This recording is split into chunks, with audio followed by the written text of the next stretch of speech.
Happy 4th of July and welcome into Philadelphia Eagles Now by Chat Sports. I'm Chase Senior. Coming your way on today's show, some realistic players that the Philadelphia Eagles could trade for who are affordable, gettable, and make sense for the roster construction of this football team. Before we begin, though, I'm wearing my True Classic tee today on the 4th of July. Hopefully soon enough, I'll be by a pool, taking down a beer, drinking a Yingling, by the way. Shout out Yingling, America's oldest brewery. Not a sponsor. True Classic is. 25% off promo code chat at trueclassic.com/chat. I'll tell you what, I love summer, long days, warm nights, and barbecues with friends. But on top of all of that, it's the perfect excuse to wear my favorite t-shirts and shorts from True Classic. Everything they make is crafted to make you look and feel your best through the dog days of summer with breathable fabrics, perfect fits, and prices that simply cannot be beat. And right now, they're giving our listeners, our viewers,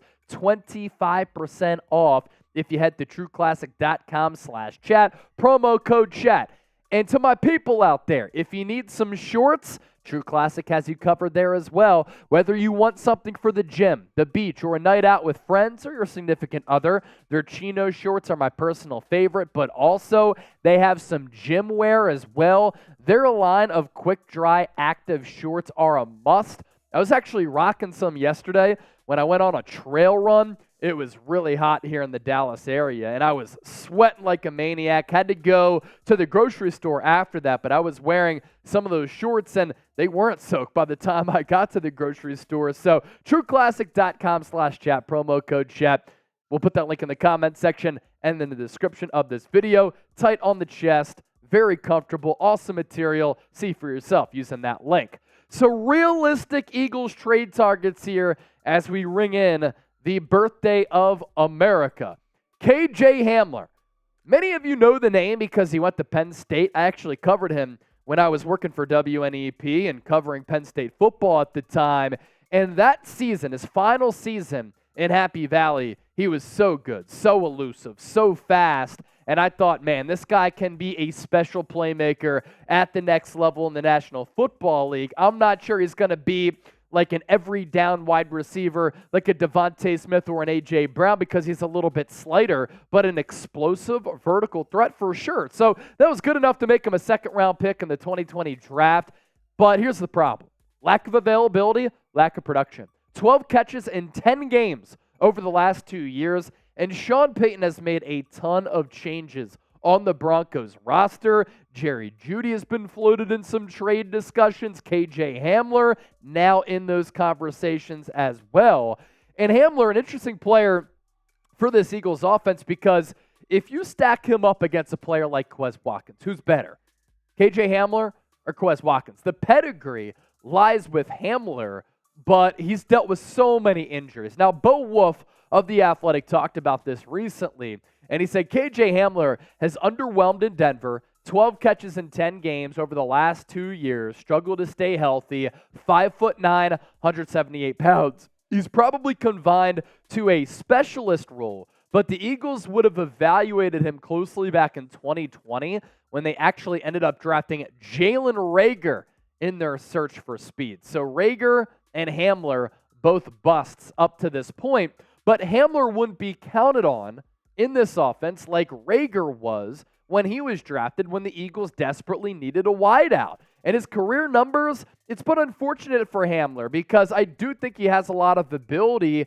at a pretty important role to be accounted for by taking the top off of the defense and getting up and down the field in a blink. 42 catches, though, in 23 games played for 620 yards, only 3 touchdowns. He was a baller at Penn State, and can he still tap into that ability? He did a podcast recently, and he's like, look, being a professional athlete, it's really hard. You have to perform while dealing with all of these other things as well, and you have to act as though those other things aren't going on. Hopefully, he's able to get on the right track very, very quickly. So, with that, let me ask you this. Better player between Quez and KJ Hamler, QW for Quez, KJ for KJ Hamler. Let me know once more down in the comment section here. Now let's get to a player who we've talked about a couple of times here on the program, or as my high school baseball coach used to say, the program. Ravens traded for and extended Roquan Smith which is why Patrick Queen could be made available. Brad Harkins, by the way, my baseball coach at Westchester Ruston, the Golden Knights. And then the Ravens drafted linebacker Trenton Simpson in the 3rd round as well. So because they made those 2 moves, the Ravens declined the 5th-year option of Patrick Queen. So it looks as though the Ravens could at least put him on the trade block. He definitely doesn't have a long-standing future with Baltimore, the team that drafted him very early a couple of years ago. I'll tell you what, if the Eagles make a move for Hamler, they make a move for Patrick Queen, any moves that they make, you know who's talking about it? Your boy. Where at? Right here, Philadelphia Eagles. Now, getting in that work on 4th of July. Can't be scared. So Bo Wolf of The Athletic on Patrick Queen here. Patrick Queen, popular solution here for an Eagles trade candidate after the Baltimore Ravens signed Roquan Smith to a long-term extension, used a 3rd-round pick on Clemson's Trenton Simpson. Queen is entering the final year of his rookie deal. After the Ravens declined that 5th-year option, he has been somewhat underwhelming relative to his draft pedigree, number 28 overall in 2020, through 3 seasons, but he has never missed a game and turns 24 in August. So I'm willing to take a chance on a player who, unlike KJ Hamler, is always available, has never missed a game, has pedigree, 24 years old, and while he might struggle in coverage from time to time, he's been a tackling machine. More than 100 tackles in 2 of his first 3 years, and then in 2021, still played every single game, was 2 tackles away from 100. So at the very least, he is a sure-handed tackler and brings some consistency to a linebacking position that is a big question mark for Philadelphia. What's Nakobe Dean going to be? How can Nicholas Morrow play? Is Christian Ellis really going to get snaps? Big question marks at that position group. Queen's 2022 Pro Football Focus numbers. League average about 70. So he checks in at about average for his overall grade. Better than average pass rush grade. Just below average on his coverage grade. Missed tackles at 18. Passer rating allowed 92.2. But when you're playing with a defensive line like Philadelphia's, it makes your job easier on that second level of the defense. And I think that Patrick Queen could benefit because of that. He plays well, you extend him, hopefully for an affordable price. If not, 1-year rental to try to get that Super Bowl trophy back to Philadelphia. Because I'll tell you what, I want to be back watching an Eagles parade right near the Art Museum. That's where I was back in 2018 during that 2017 season. I saw a grandpa rolling up and smoking a bleezy in front of his grandchild, and we were throwing beers to all of the Eagles players as they were on the float.